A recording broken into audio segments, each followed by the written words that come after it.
So in Yu-Gi-Oh, what we talk about all the time is cards, obviously because it's a card game. Card effects, card design, card prices, card rarity, yada yada yada. But there's one really important aspect of the game that we use almost as much as we do cards, but yet people don't really seem to talk about anywhere near as much. And that is the humble playmat. So I thought to myself, I own a lot of playmats over the years from going to my OTS locals all the time and going to regional and YCS events. So I thought I may as well just show off some playmats that I've owned, maybe some of the cool stories behind it, and get some high quality B-roll footage of these playmats, just to excite you a little. So with all that out of the way, let's talk about playmats. So first up is the mat that I have owned the longest. It is this retail Fallen of Albaz mat that you could get starting in I think 2022-ish, that you could just buy for like 20 bucks. This is the first mat that I remember using since I got back into playing Yu-Gi-Oh regularly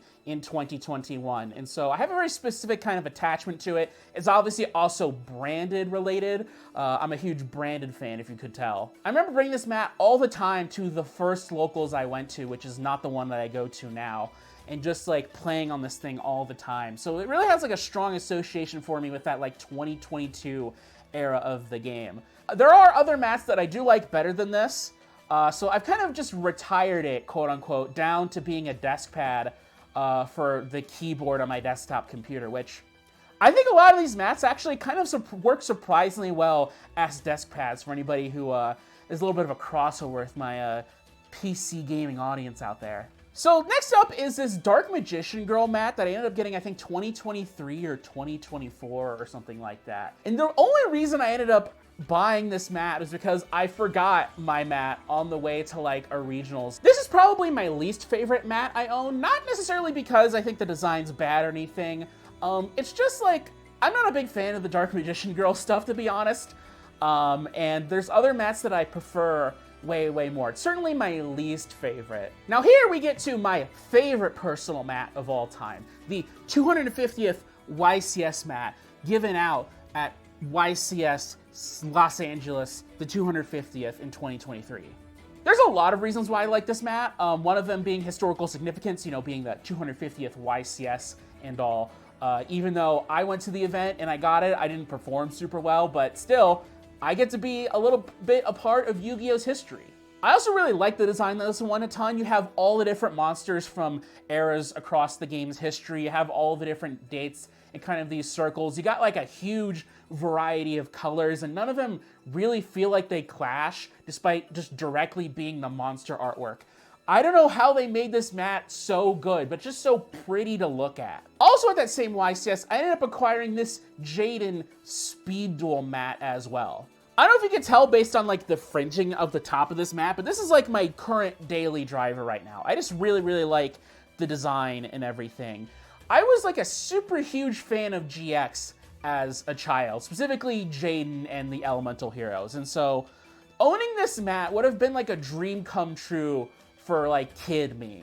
I ended up winning a little Speed Duel event in order to get this Jane Yuki mat. And the thing about it is that Speed Duel is such an obscure, not played format, even back in its prime, that I really didn't have to play, I don't think, that many people in order to end up getting enough tickets in order to get this. I want to take a tangent and talk about Speed Duel mats in general. I don't know what it is about Speed Duel mats, whether it's just the way that everything is spaced in a very particular way. Maybe it's just the fact that a lot of them have an anime character paired with a monster that they played, or just the Speed Duel logo or what. But they're really visually attractive to me. There's one, I think it has Yami Merrick on it with Raw, that I think is super cool looking. And hey, speaking of Speed Duel mats, we also have the Sacred Beasts Speed Duel Duelists of Shadow mats as well.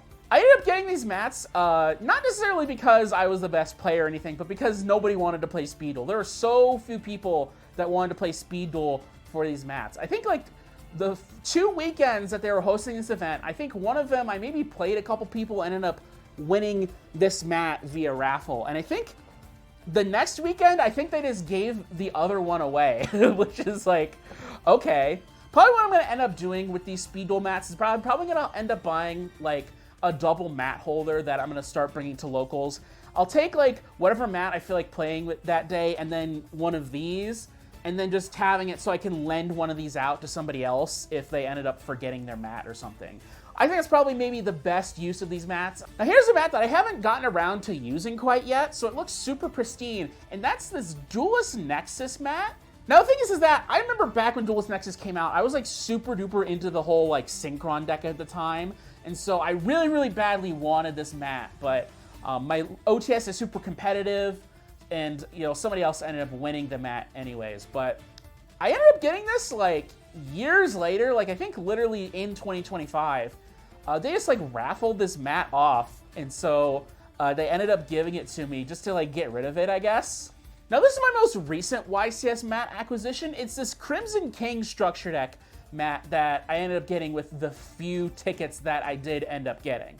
I've already talked about this mat in my YCS Anaheim 2025 video, so I don't want to get too elaborate here, but I'm just so tempted to play the Red Dragon Archfiend deck in Genesis to pair along with this mat. This mat looks so ridiculously cool. And finally, to bring everything full circle, we have the most recent mat acquisition I got. Within like a week of me shooting this video, the Chronicles Fallen and the Virtuous mat that I acquired via my OTS. Now, stop me if you've heard this one before, but I only ended up acquiring this mat, not because I ended up winning the structure deck event, but because my OTS just couldn't fire the event. I guess people didn't want to play a structure deck event after advance, so everybody just left. And so since I was the only person I think that even asked about the structure deck event or even signed up, they just ended up giving me this mat. I didn't even have to buy a structure deck or anything like that. So I want to give a big thumbs up to my OTS for just like giving me all these baller mats. So as of right now, I do feel like my desire for playmats is pretty satiated at this point. I have so many playmats, I can just like have one serve different purposes. I can pair up certain ones with certain decks that I'm playing, stuff like that. But if there's maybe like one more mat that I would like to acquire, it might be like a retro Yu-Gi-Oh kind of associated mat specifically. There's this really cool like speed duel mat that has Dandelion on it that I think would be really cool to pair with like an Edison deck or something. But I've seen the prices on eBay and it's like $90 to $100, and I just kind of refuse to pay that straight out. So I guess I'm gonna have to keep going to events and hope that they have the mats, I guess. So anyways, guys, that's it for the video. Did you like seeing all this footage of all the different playmats that I own? Comment down below what you think about playmats. What playmats do you own? What's your favorite playmat to use? Subscribe if you want to see more videos like this in the future from me. Hit up my Patreon down in the description. Give me some of that cash money in order to help make these videos become even better in the future going forward. So anyways, guys, that's it for the video, and have a good day.